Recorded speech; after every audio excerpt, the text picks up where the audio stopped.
All right, good afternoon. On behalf of University of Virginia football, our administration, players and staff, extremely excited to be here. Looking forward to a fun night tomorrow night. The team is about to arrive here in a few minutes. We're going to walk the field, and then we're going to finish up our prep and hopefully be ready to put on a good show tomorrow night. So, Any questions, again, raise your hand. Let us get the mics to you, and let us know who you are and who you're with. Who has the first question? They usually start off slow, coaching. Hey, Tony. David Hale with ESPN. You guys sacked Darian, I think, 4 times in the last game. Your pass rush had a really good day at stopping the run as well up front. What did you do in that game that was so successful against their offensive line?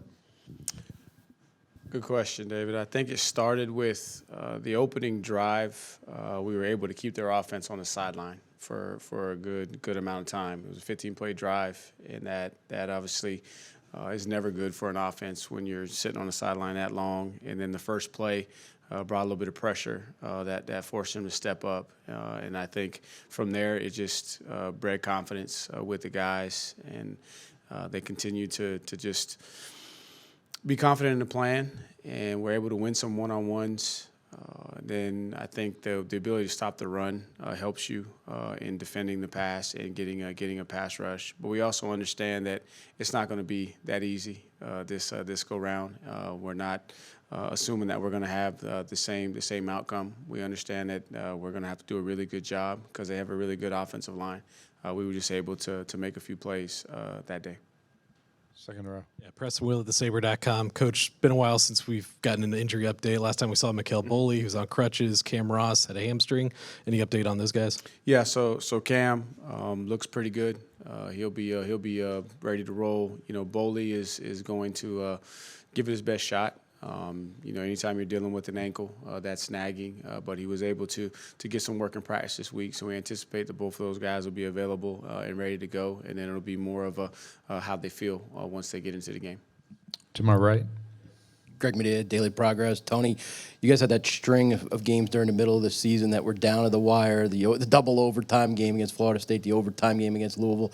How do you think those close end-of-game wins helped your team this year as you built toward this championship game appearance? I believe it helped us build an understanding that in our league and throughout college football, you got to be prepared to win one-possession games. And so going into this one, we're anticipating that's going to come down to the final possession in the fourth quarter. And hopefully, if that's the case, then our guys will have confidence in themselves to be able to go out and make the plays and not be hoping that the opposing team doesn't make the play. We'll stay here. Jackie Franchuli for Wahoo's 24/7. Jamari Taylor, when you see his highlight reel, you'll see the 78-yard run against Duke. But how important was it the dirty runs, the 2-3-yard gains he hit in that first half when it wasn't getting those big numbers but kept you on the field? What it does is it allows you to stay ahead of the chains or stay in convertible situations so that you can stay on the field to keep pressing to be able to hit one of those home runs. As a running back coach, I'd always tell my guys, hey, it's the base hit. It's the base hit. You want to hit for average, and if you do, then eventually you're going to make contact and you're going to hit one out of the park. And I think he has a great understanding of that.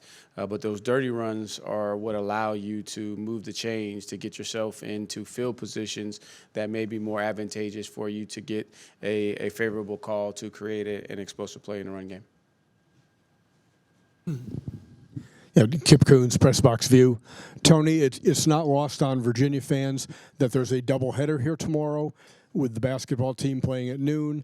And just have you had occasion to talk to Ryan Odom this week and thank him for the confidence he had in your team to schedule a basketball game on the same day? I tell you what, man, it's been fun getting to know Coach, and man, we text a lot. He's very, very supportive of what we're doing. I had a chance to watch him the other night for the first time, and man, they're fun to watch. And so hopefully, what they're going to bring is some of that run and gun, and to help us get off to a fast start in the game, and maybe we can play a little basketball basketball on grass offensively. But no, it's been fun to get to know him, and I'm excited about the direction already from what I'm seeing. Looks like he's brought a lot of energy, a different style of play. That's exciting to watch, and he's got kind of a similar situation to us. Got a bunch of new guys that he's bringing together. So I'm excited, and I'll get to watch a little bit of it. But also too, I think that he'll be pulling for us as well. Hey, Tony. Tony Siracusa from Last Word on Sports. First of all, congratulations on winning the Conference Coach of the Year. I appreciate that, but that's really a program staff award, players award. Man, I'm the guy that gets to do this, but really the real work is done by the staff on a daily basis, down to the players, and then the players responding to the coaching and the instruction that's being provided by the staff. And so I know my name may be on the award, but really I don't see it that way. That's really a tribute to the staff, the players, and the program as a whole. Some of my question already, which was it's been a pretty stunning journey over the course of a few years. It sounds like you've taken some time to reflect a little bit, but what does that journey mean to you now, being in the championship game and having the award, which is the program's award? It's a little bit surreal, to be honest with you, because I showed up with the staff back in 22, overzealous, big dreams, not really knowing how it was going to come to fruition, really relying on the players and the staff to believe in something that they couldn't see. And then we went through a time that was, unimaginable on many different levels. But still, everybody maintained belief when the outside world probably was telling them not to. But because they maintained that belief and they stuck together and they just kept showing up every single day, now they're having an opportunity to kind of bring it full circle. And so it's really, really, really cool just to be a small part of that. And I don't take too much credit because it was just a vision. Right, but really, it's the folks that grab hold of that vision and work every single day to bring it to life. So, really, really happy for our players, our staff, our administration, our fan base, our university, the Davis family, the Chandler family, the Perry family, to be here, in this moment, because it took everybody. Right, it truly does take everybody, and so that's why I'm excited that everybody's getting an opportunity to be a part of this. David Owen with The Athletic. Curious your review of the early signing period, and if you could draw up the calendar, what do you feel like it would look like? Ooh, that's a tough one. I'm kind of in football mode right now to be honest with you, and I don't know when is a good time. Right, we got so much change going on in college football right now. I don't know when the right time is. But happy for the high school guys that were able to sign, and really, really happy because it's still a developmental sport. We're always going to have to really invest in the high school student athlete.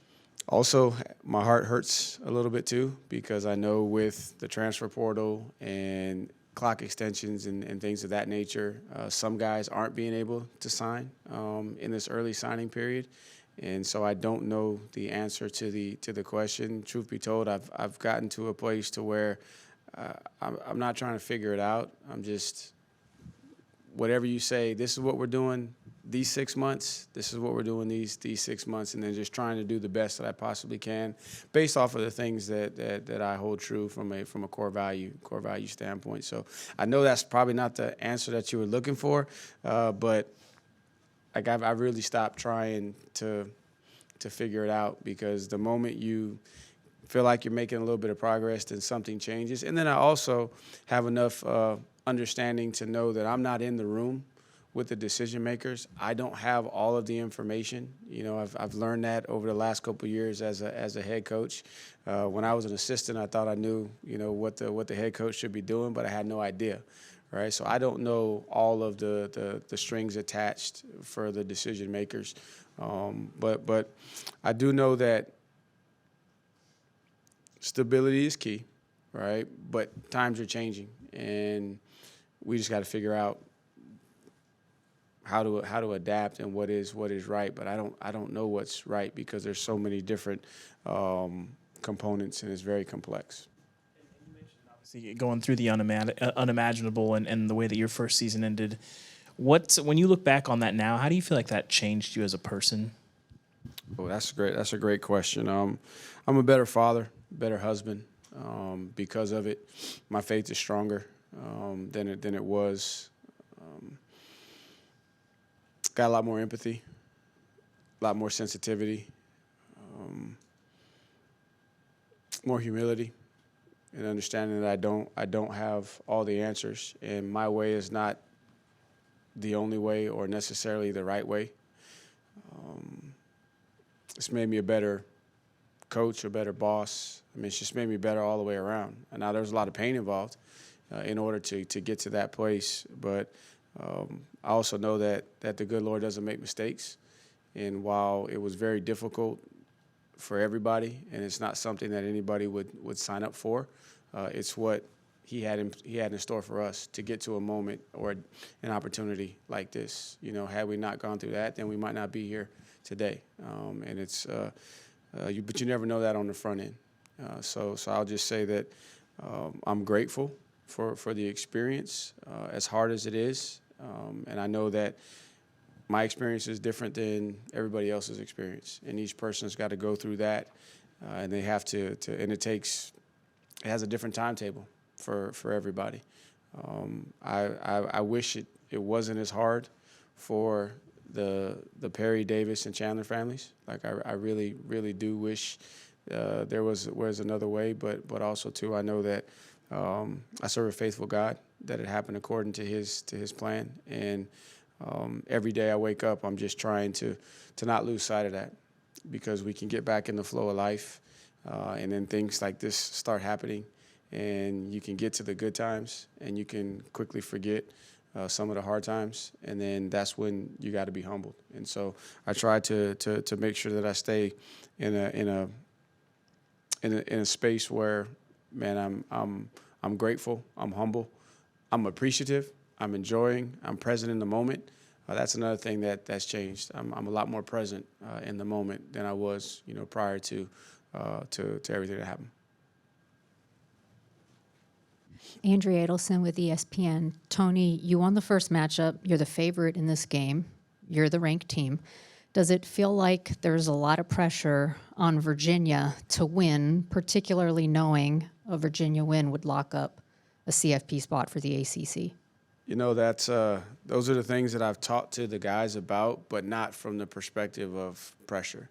From the perspective of the reason why we started game one as the most important game on the schedule was so that when you get to a moment like this, you're not trying to change who you are. You're just trying to be who you are, but a little bit better.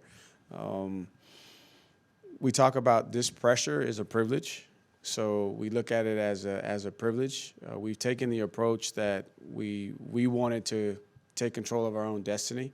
So all of those things that we've talked about throughout the course of the season is really what we're relying on. But we don't live in a bubble. So, I wish I could get the guys to get off their phones. That was the instruction early in the week. Just cut your phone off, tell your family you'll be back, next week. But they live in that world. But pressure is a privilege. We're not putting that type of pressure on us, and then we're also not taking the approach that because we're the favorite, because we won the last matchup, that we're entitled to win. This football team has a good understanding that, man, victory is earned, and it's earned through your preparation. And one of the key points that we've been talking about is, I know you're going to be ready, but it's not about being ready. Everybody's going to be excited. There's going to be juice. There's going to be energy. Man, the lights are going to be a little bit brighter. That stuff's going to be there. What it's going to come down to is which team is better prepared, and that's really the focus for us. And if we take that approach, then we believe all those other things that may be perceived as adding pressure will take care of itself. Hi, Coach. Adam Limerick, Herb FM Sports Radio. Your quarterback, Chandler Morris, has been really successful this year after coming over from North Texas. Just talk about what it means to you and your team. Yeah, so Chandler's brought a ton of confidence to our football team. He's brought a grit and a toughness. He's been able to galvanize the locker room to get both sides of the ball to follow his lead. He's brought a lot of fun. If you're around Chandler, especially out at practice and on the game field and during the game, man, he's a lot of fun to be around. So he's just brought a ton of energy, a lot of fun, some tenacity, some toughness, a refusal to be denied, and it's just become contagious within our locker room. Tony, we're going up top to the top row. Hey, Coach. Kira Bruno with CBS 19. You've talked a lot about this season, just the belief that this team has in each other and how much they believe that they could get to this ACC Championship game. How have you seen them approach practice this week with that same mindset, and how much can that belief help them win the title tomorrow? Great question. There really hasn't been a different approach this week with our guys because, again, that belief started back in the summer. And so they approached the summer workouts that way.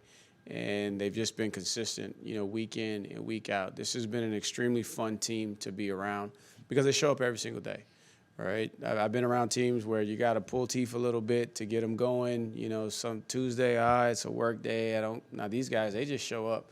Every time I walk in the team room before a team meeting, man, the guys just erupt with joy, and they're excited to have this opportunity. So there hasn't been a different approach. I think the messaging has been, let's not change who we are. Now that we're here, let's not change. What we need to do is we need to be who we are and then find a little bit more because that's what it's going to take on this stage. In a championship game, and you got both teams fighting for what they believe is theirs, fighting for an opportunity to call themselves a conference champion. We know it's not going to be easy, so that's why we've talked about being who we are, but let's find a little bit more. Back to the front row. Tony mentioned the impact that Chandler has had. I'm curious what it's been like to have his dad around the program so much this year. How much is he dad versus a coach, and what has he meant to you and your career as you've come up? Great question. So I'm not standing here without the impact that Chad Morris has had on my life. Taught me the offense when I was at Clemson, and that gave Coach Sweeney the confidence to pass it down to Jeff and I to run it and carry it forward. And then having an opportunity to be here, this is kind of full circle. Our first year together, we won an ACC championship. He was the coordinator. I was the running backs coach, and it was kind of similar to this in that we had to beat a team twice, the same team, once in the regular season, once in the conference championship, and to do that with him and that one be the first one in 30 years for that institution, and now here we are, an opportunity, first one in 30 years, and his son and I, in a similar situation. So there's a lot of similarities, and I can say that's only, the work of the man above. And then I've, really tried to just let him be dad. Let him be dad. And Chad, he loves ball. So he's always talking about it. He's always drawing up a play. And I know he's been around the offices, at times, respectfully in the right way, just kind of being a fly on the wall and learning and growing and preparing for maybe another opportunity next year or years to come. And I know Dez and Taylor and the guys on offense have appreciated that. But I've kind of tried to keep it more like, hey, I just want you to be dad, man. Make yourself. And I open up the program to everybody. So he's not the only parent that's out at practice. There's several parents that come to practice every single day. And that's the environment that I wanted to create, at the University of Virginia, truly a family atmosphere.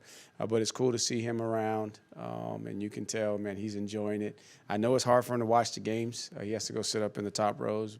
But other than that, I know he's having a blast, and it's really cool for him and Chandler to have this time together and for him to just be dad and watch his son have the season that he's having. Front row again. Yeah, Kip Coons, press box view. Tony, you had so many new players on the roster this year. At any point in the season, did you and your staff just marvel at, hey, this is coming together much quicker and much better than we thought? And if that was so, what was that point? I don't know if there was a particular point. but I know I remind the staff a lot just to embrace this group of young people because they're special. What they've done is special, and it started with the core nucleus of guys. I call them the forefathers: John Carter, Noah Josie, Boley, James Jackson, Trey McDonald, Stevie Bracey, Antonio Clary. Guys that have been around the program for a long time. They were the ones that really helped it come together as quickly as it did, because those were the guys in the locker room that said, hey, this is how we do things. This is our standard, and they held the guys accountable. And it's really changed my perspective, if I'm being transparent, about kind of where we're headed in college football. Like, I didn't know. I came from an environment where it was done away where you brought high school guys in, you developed them, right? You didn't want to bring in guys from the outside because guys have been in your program for multiple years. Now it's their opportunity, and you bring somebody from the outside to compete. So I didn't understand it, right? Because I lived a different mode of operation for so long. But this group right here, really, brought me some peace and some confirmation that you can do it. Now, it takes the right guys. It takes a group of unselfish individuals, and really it's what's necessary in our sport, because football is the ultimate team sport, right? You have to be extremely unselfish, but externally, there's some changes in maybe the approach to the game and making it more about maybe an individual or two, but it's really a team sport. And so I was a little apprehensive, but this group has been awesome, and to have 54 new guys come in. And really not have any issues from a locker room standpoint. And I think that's evident by the way these guys play, how they play for each other, how much they like being around each other. So I don't know if there's a specific point, but it just when it started to happen, you could feel it, you could see it. And then I'm also mindful to make sure that I'm grateful and appreciative, because it could have been different. But fortunately, it's worked out for us. Front row. Yeah, along those lines, you've kept your staff in place throughout and most of your tenure. Most of those guys are still the same. How has that benefited you this season with all those new players, and then as this year's gone along to get here? I think what it's done is it's helped create consistency for the players that were in the program, so that when we got to the point where we were in January of this year, those players are able to go out and articulate what the messaging is for our program, what the standards are, what the core values are. And I think it's important for the young people to have as much consistency as possible. And then also for me, loyalty is big. And those individuals were loyal when they really didn't have to, when they easily had an opportunity to say, you know what, this isn't my fight. And so I think I owe them that same sense of loyalty. But most importantly, I wanted to create consistency for our players so that they knew day in and day out what they were going to get. And then also too, when you're building a program, you're bringing together a new staff, and the new staff's not coming with you from your previous place, there's a time of teaching, right? So you have to teach and you have to develop while you're still trying to win football games and get your program implemented. Third row to your left, Coach. Thank you, Coach Elliott. Chip Michaels, WTK-FM. Will Bettridge, it was announced on Monday, he received the Jim Tatum Award. And I'm just wondering, what's your feeling about Will as a team leader, a high school teammate, as we know, the number 41 he wears. Can you talk a little bit about Will and what impact he has on this team of yours? Yeah, so Will's, one of those guys that I would put kind of in that forefather category. He came to the University of Virginia because of the relationship with Deshaun, and I went to him with a big ask. And I asked him to wear, if he'd be willing to wear that number, because I wanted to make sure that 115 and 41 were always visible within our program, and he chose to do it. And I know that's a heavy ask. So I would imagine every time he goes out on the field or every time he goes into the locker room and he sees his jersey number, he's reminded of the responsibility that he has to to his fallen teammate, to the Perry family. And then he's got all that pressure to go out there and kick too. Like, I don't know what that's even like, right? To go out there and have to hit those field goals, but he's done it with humility and grace and just kind of a quiet confidence about himself. You know, he's not like James Jackson wears number 1. James is always going to be vocal, right? He's going to be, you know, one of those loud guys. That's not Bettridge's style, but he's just going to show up every single day. And when he sees an opportunity, he's going to remind the guys who number 41 was, because he knows them better than anybody, because they were high school teammates. And so just super proud of him in the way that he's accepted that responsibility. He didn't have to. He chose to, and he's done it with grace and humility, a quiet confidence about himself. But it's well known amongst the team, just who he is, what he's meant to the program, and the responsibility that he's carrying. Any other questions? Take the last one, middle of the room. My name is Owen. How tall are you? Well, I used to be 6'2" when I was in college out there, but now I'm about 6 foot and 6 foot and a half. They say you shrink over time. Thank you. You're welcome. Okay, Coach, let's take a couple pictures with the prize. Thank you.